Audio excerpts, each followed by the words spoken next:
Assalamualaikum warahmatullahi wabarakatuh. Waalaikumsalam warahmatullahi wabarakatuh. Selamat siang rekan-rekan guru semuanya. Salam sejahtera untuk kita semua. Pada hari ini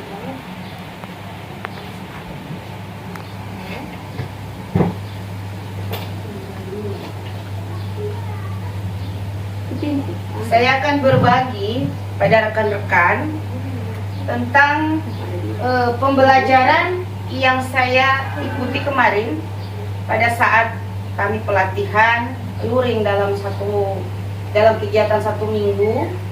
Kemudian ada modul-modul yang sudah dipahami dan ini adalah modul terakhir, modul 3.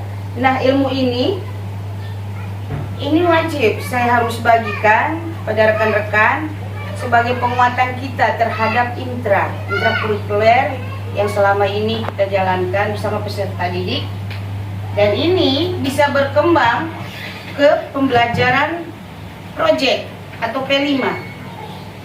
Dia bisa diambil sebagai kokurikuler dan bisa juga diambil sebagai P5. Nah, di sekolah ini kan P5 kita programkan setiap seminggu sekali pada setiap hari Jumat. Nah, saya akan memaparkan modul yang saya pelajari ini sebagai bukti berbagi praktik baik saya terhadap kombel kita. Nah, ini adalah rencana tindak lanjut yang sebelumnya saya sudah buatkan sejenis tabel dalam komunitas belajar yang di sekolah, dan ini adalah tindak lanjut. Nah, tabel yang dibuat sebelumnya itu baru mengarah pada perencanaan, dan ini merupakan RTL-nya, rencana tindak lanjut yang sudah dianalisis dalam KBS yang pertama. Kemudian ini adalah rencana tindak lanjut. Rencana saya sesuai kesepakatan kita KKG yang sering kita laksanakan setiap sebulan sekali. Nah, rencana saya kegiatan ini akan diimplementasikan di kelas tinggi, kelas 4, 5, 6. Tetapi tidak menutup kemungkinan kelas 1 dan 2, 3 bisa terlibat. Bukan sebagai peserta mereka, tapi hanya sebagai supporter. Itu ya. Jadi ini adalah rencana tindak lanjut modul 3, modul akhir saya dalam PKG PJOK yang mengembangkan komunitas belajar dalam pembelajaran berbasis proyek. Sementara proyek ini kan kita lebih dekat dengan istilah P5 ya. Nah, ini adalah temanya Sport Education Model dalam PJOK Asik. Mengapa saya katakan PJOK Asik dan kenapa yang hadir di sini bukanlah para pengampu PJOK, tetapi sebagai guru-guru kelas yang mengintegrasikan juga PJOK ini ke dalam mapel-mapel lainnya. Makanya dalam Sport Education Model ini tergabung 2 mapel PJOK dan mapel seni budaya yang saya kolaborasikan, saya modifikasikan. Dan kenapa saya mengambil tema ini PJOK Asik? Karena di sini ada 4 indikator, ada aktif, ada sehat, inovatif, dan kreatif. Nah, itulah PJOK yang sekarang ini. Yang CP-nya juga sudah keluar, CP terbaru, itu PJOK yang berpusat pada peserta didik. Kalau pada sebelumnya kita sering mengajar PJOK, pembelajarannya hanya berpusat pada guru. Dan sekarang berpusat pada peserta didik. Saya next ya. Ini latar belakang. Pendidikan jasmani, olahraga dan kesehatan atau PJOK bukan hanya tentang kebugaran fisik yang diajarkan, tetapi juga tentang bagaimana peserta didik dapat mengekspresikan diri, memilih aktivitas yang mereka sukai, serta merasa memiliki peran dalam proses belajar. Itu PJOK yang sekarang. Nah, proyek kreatif ini mengusung tema aktif, sehat, inovatif, dan kreatif. Saya singkat menjadi asik. Makanya dalam cover tadi saya tampilkan di situ backgroundnya itu PJOK Asik. Yang tujuannya untuk meningkatkan suara, pilihan dan kepemilikan peserta didik dalam pembelajaran. Nah, suara, pilihan dan kepemilikan ini yang memerankan ini adalah peserta didik, bukan guru. Mengapa dikatakan PJOK yang berpusat pada peserta didik? Karena ini mengakomodir ini. Ada suara, ada pilihan, ada kepemilikan. Kita beri ruang kepada peserta didik untuk memberikan suaranya. Mereka dapat memilih sesuai minat dan bakat mereka, dan kepemilikan mereka bahwa mereka adalah peserta didik, mampu berperan aktif, mampu mengeluarkan ide-ide mereka kreatif, saran-saran mereka yang akan ditampung oleh guru, kemudian dilaksanakan. Makanya disebut dengan PJOK, pembelajaran berpusat pada peserta didik. Melalui aktivitas membuat layang-layang dan kreasi tari daerah. Nah, ada dua ini, tari daerah dan aktivitas layang-layang. Saya mengambil itu untuk sport education ini karena sekolah kita ini otonomnya ini kita bertempat tinggal di pesisir pantai. Jadi kalau saya mengangkat kreasi tari daerah dan aktivitas membuat layang-layang ini, saya rasa anak-anak itu senang. Dan ini ide kreasi tari daerah ini ide dari peserta didik. Waktu saya berdiskusi dengan peserta didik saya kelas 5, mereka memberikan ide bahwa Ibu kalau boleh orang buat tari kreasi daerah. Kemudian Ibu campur dengan ada permainan-permainan game lainnya. Tetapi ada kelompok peserta didik lainnya yang menginginkan, Ibu tidak bagus cuma game-game, orang tidak ada HP, orang suka Ibu ada lomba-lomba. Nah, saya tanya, ayo lomba seperti apa anak-anak sukai? Ada anak yang bersuara, Ibu, lomba lain-lain juga Ibu, itu bagus. Nah, makanya saya ambil background dari sport education ini, itu aktivitas membuat layang-layang dan tari kreasi daerah. Peserta didik tidak hanya berolahraga, tetapi juga terlibat secara mendalam dalam proses kreatif mereka ya, yang pada akhirnya meningkatkan partisipasi dan rasa kepemilikan mereka terhadap hasil belajar.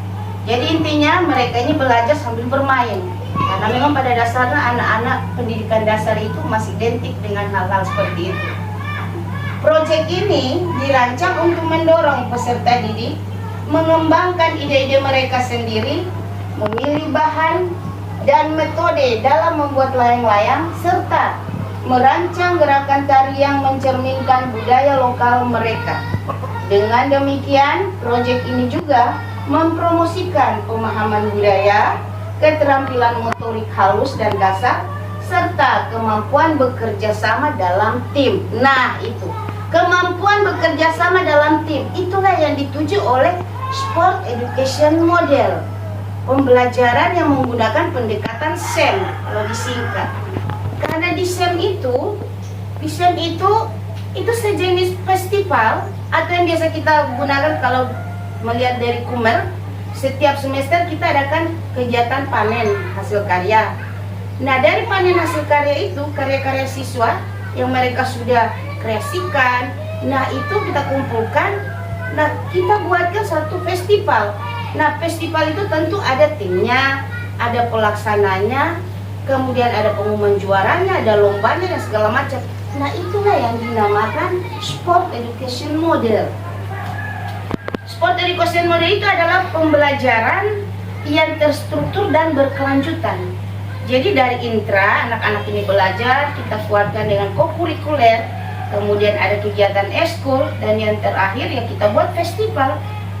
Jadi saya berpikir, bahkan saya sudah sampaikan ke anak-anak saya kelas 5, bagaimana kalau kita buat itu pada kegiatan meeting kelas. Nah, mereka suka. Iya Bu, bagus itu kegiatan meeting kelas. Nah, dari hasil diskusi saya bersama peserta didik, saya bagikan kepada rekan-rekan dalam kegiatan kombel kita. Ayo kita berkolaborasi dari semua guru kelas, guru mapel lainnya, kita berkolaborasi. Kita sukseskan acara SEM ini, kegiatan SEM ini, Sport Education Model. Setidaknya kita sudah mulai membelajarkan peserta didik itu bagaimana cara mereka dalam bekerja sama dalam tim. Mereka tahu berkolaborasi, mereka tahu perannya seperti apa, siapa jadi panitia, siapa jadi peserta, dan semuanya siswa yang melaksanakan. Tidak ada guru, guru hanya memfasilitasi.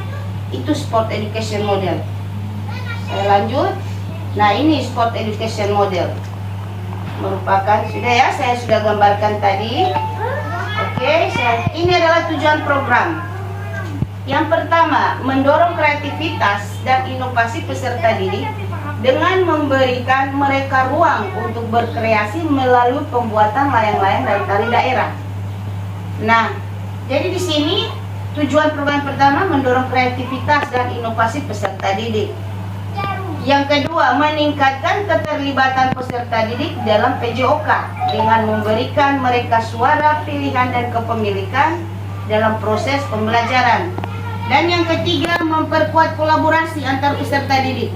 Karena tentunya kalau dalam kerja tim, ketika kita rayakan misalnya kegiatan panen hasil karya, festival, setiap semester sekali kita rayakan, di situ ada kerjasama tim ya. Jadi peserta didik dilatih untuk berkolaborasi sesama peserta atau antar kelompok. Kemudian yang keempat, meningkatkan kesadaran akan kebugaran fisik melalui aktivitas fisik yang menyenangkan dan interaktif. Yang terakhir, mengenalkan dan mengapresiasi budaya lokal melalui kreasi tari yang dihasilkan oleh peserta didik. Karena di sini ada mengarah ke pembuatan layang-layang dan kreasi tari daerah. Nah, di sini kalau dilihat dari kreasi tari daerah, poinnya itu, dampaknya itu, anak-anak itu bisa mengenal dan mengapresiasi budaya. Setidaknya budaya daerah sendiri mereka tahu sebelum mereka mengidentifikasi dan mengetahui budaya-budaya di daerah lain. Itu intinya di situ. Next, ini capaian, langkah-langkah dan hasil yang diharapkan. Capaian ini termuat adalah ada 4 capaian. Yang pertama, capaian kreativitas. Yang kedua, capaian inovasi dalam tari. Yang ketiga, capaian keterlibatan dan kepemilikan. Dan yang keempat, capaian kebugaran fisik. Nah, kalau melihat dari capaian indikator kreativitas ini, itu indikatornya adalah peserta didik menghasilkan layang-layang dengan desain kreatif dan unik. Kemudian capaian inovasi dalam tari, indikatornya peserta didik menciptakan gerakan tari daerah yang inovatif dan orisinal. Kalau capaian keterlibatan dalam kepemilikan, indikatornya mengarah ke peserta didik menunjukkan inisiatif dan tanggung jawab dalam setiap tahapan proyek. Dan yang terakhir, capaian kebugaran fisik. Indikatornya peningkatan kemampuan motorik kasar dan kebugaran melalui aktivitas fisik yang intensif. Dari setiap capaian per indikator ada langkah-langkah. Jadi, apabila kita wujudkan SEM ini dalam festival nanti, kegiatan meeting kelas kita akan uji coba bulan Desember nanti. Nah, langkah-langkahnya ini guru memegang langkah-langkahnya seperti ini. Kalau capaian kreativitas, langkah-langkahnya itu yang pertama mengadakan sesi brainstorming, ide desain. Maksudnya begini, hari ini ada hubungan dengan kreativitas layang-layang. Jadi yang pertama, adakan dulu sesi desainnya seperti apa. Boleh dimintakan ide-ide dari masing-masing siswa. Anak-anak, kalian suka desain seperti apa? Kemudian memfasilitasi peserta didik dalam pembuatan layang-layang. Kemudian yang ketiga, mengadakan pameran hasil karya layang-layang. Jadi ini terstruktur langkah-langkahnya, dan ini menjadi acuan dasar dari para guru untuk memfasilitasi, memperkenalkan pembelajarannya, pendekatan SEM ini pada anak-anak. Dan ini bagus sekali ya, karena ketika anak-anak itu diperkenalkan, ayo anak-anak kita berkolaborasi, anak-anak harus membentuk satu tim. Ketika sudah terbentuk tim itu, maka peran anak-anak ini jadi peserta, ini jadi panitia, bahkan ini mungkin jadi kepala sekolah, ini jadi guru yang memberi sambutan, ada yang jadi MC. Kita berikan hadiah, kayak perlombaan Olimpiade Sains kayak begitu, Olimpiade Games. Jadi anak-anak sudah terbiasa, tidak kaget lagi kalau di SMP, karena sudah pernah dilatih oleh guru-gurunya di di SD. Itu manfaatnya. Kemudian next, ini struktur program dan mitra dalam komunitas belajar. Program ini ditujukan untuk peserta didik kelas tinggi di SD dengan rentang usia 10 sampai 12 tahun. Berarti dalam kelas tinggi ya.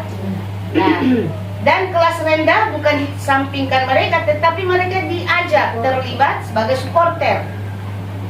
Ya, kemudian program akan dilaksanakan selama 2 minggu bersamaan kegiatan meeting kelas dan panen hasil karya setiap semester.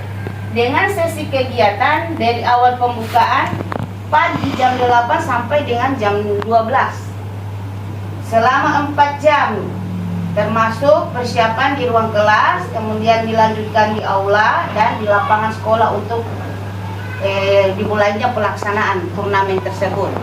Nah, kemudian komunitas belajar yang terlibat mencakup ada kepala sekolah, guru PJOK, guru seni budaya, guru kelas dan orang tua peserta didik serta komite yang menjadi mitra sekolah kita.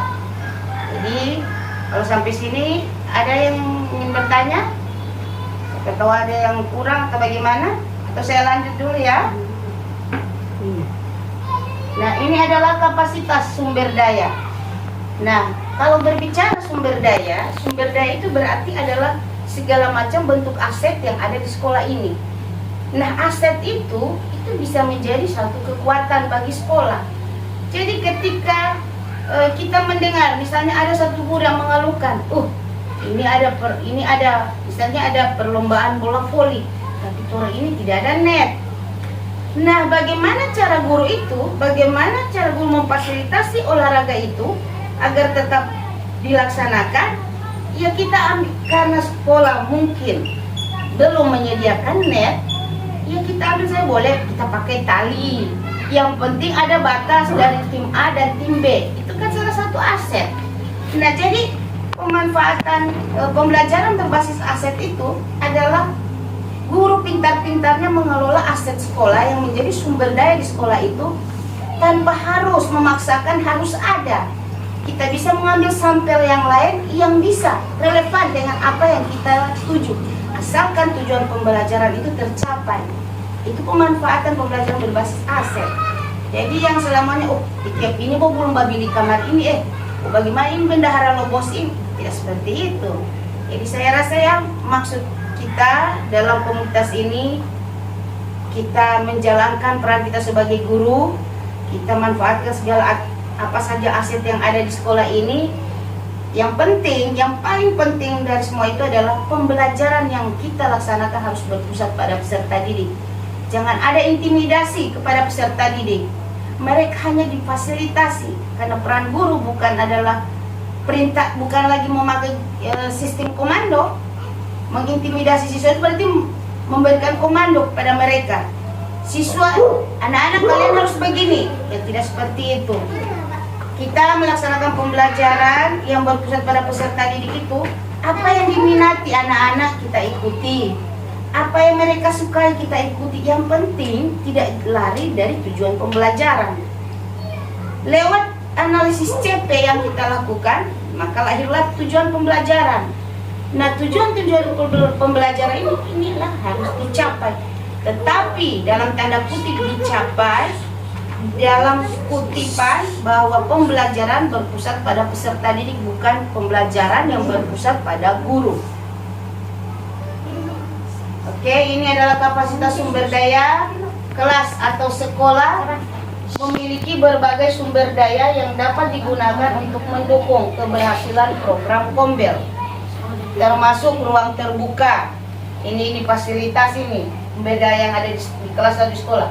Itu ruang terbuka untuk aktivitas fisik seperti lapangan olahraga serta fasilitas olahraga yang tersedia, dan aula terbuka, bahan-bahan untuk membuat layang-layang serta akses ke materi-materi budaya lokal.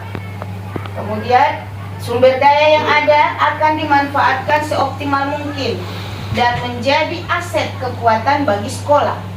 Nah, aset kekuatan bagi sekolah itu ini ada berapa macam. Di situ kan ada masuk modal manusianya, termasuk teman-teman kita dalam komunitas belajar ini ada kepala sekolah, ada guru, ada peserta didik. Itu adalah modal manusia yang menjadi aset di sekolah itu. Aset ini ada 7. Yang pertama manusia, termasuk guru dan siswa di dalamnya. Kemudian ada aset manusia, kemudian aset sosial, dengan ada berapa macamnya, ada 7 modal aset itu. Ini nanti kita akan bahas di pertemuan berikut di acara kombel kita. Nah ini manfaat. Nah ini lagi memanfaatkan barang bekas untuk bahan layang-layang atau mengundang narasumber lokal untuk berbagi pengetahuan tentang tari daerah. Dan masih banyak lagi program-program komunitas belajar lainnya yang sesuai dengan visi misi serta tujuan dan sasaran sekolah yang akan dicapai bersama peserta didik. Nah ini adalah rencana evaluasi.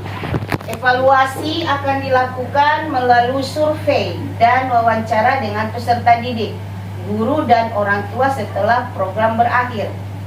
Nah setelah kita melakukan festival itu, SEM, nah kita ada evaluasi. Nah evaluasinya ini seperti ini.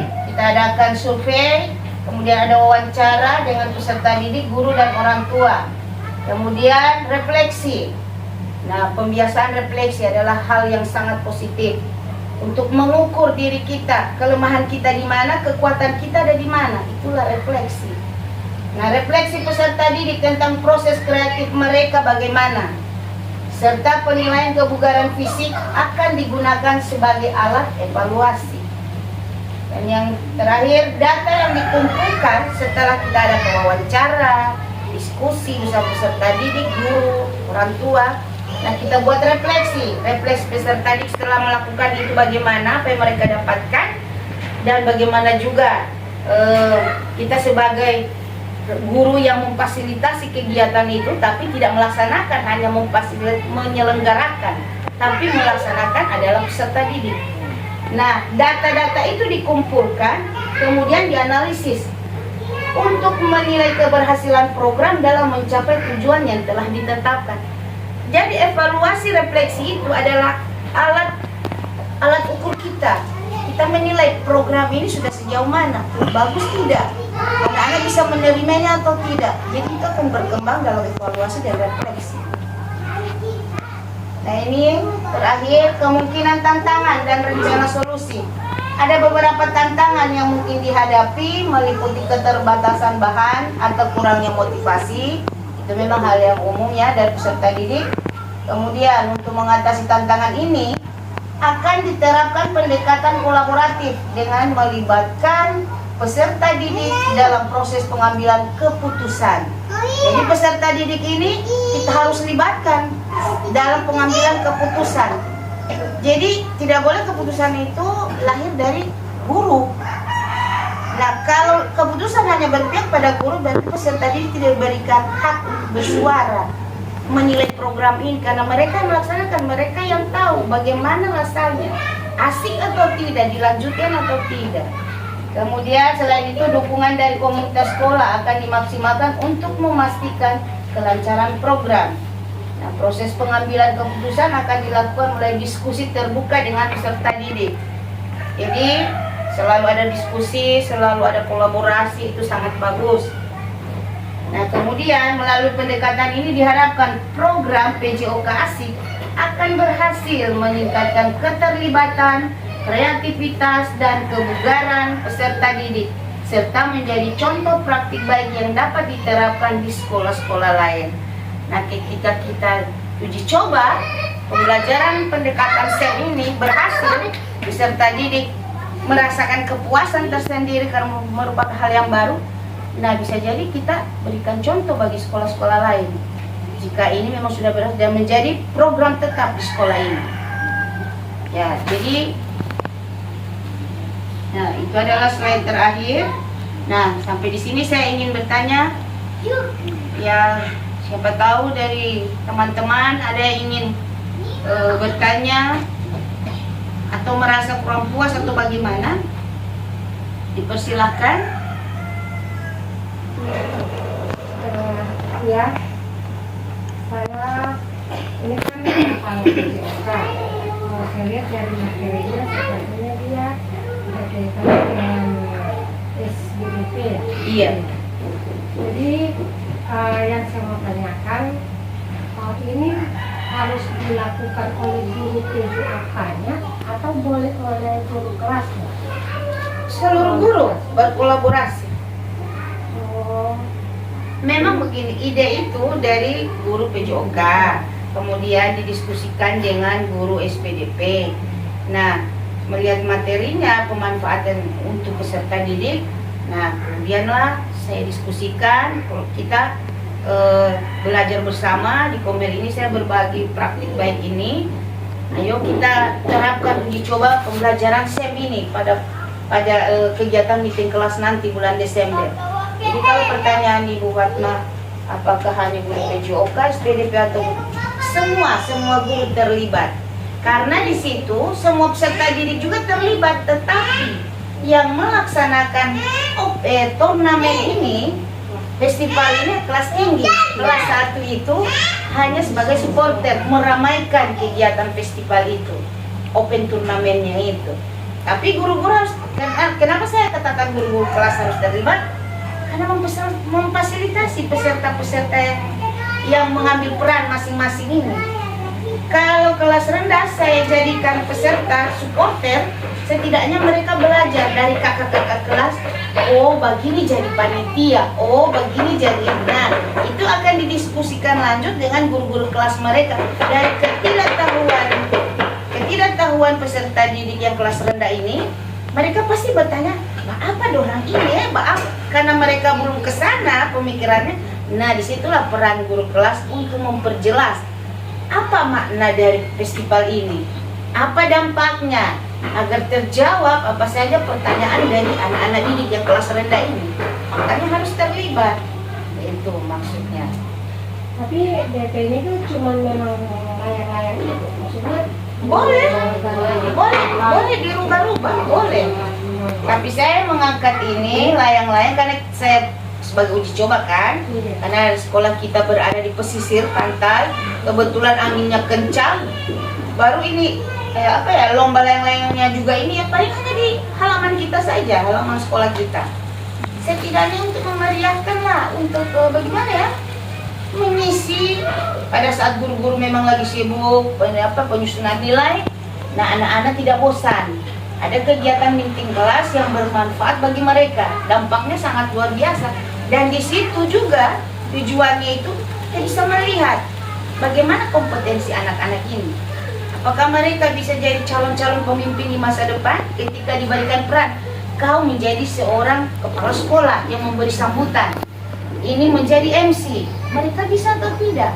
Nah, bagaimana ada keterlibatan guru kelas untuk menseleksi mereka?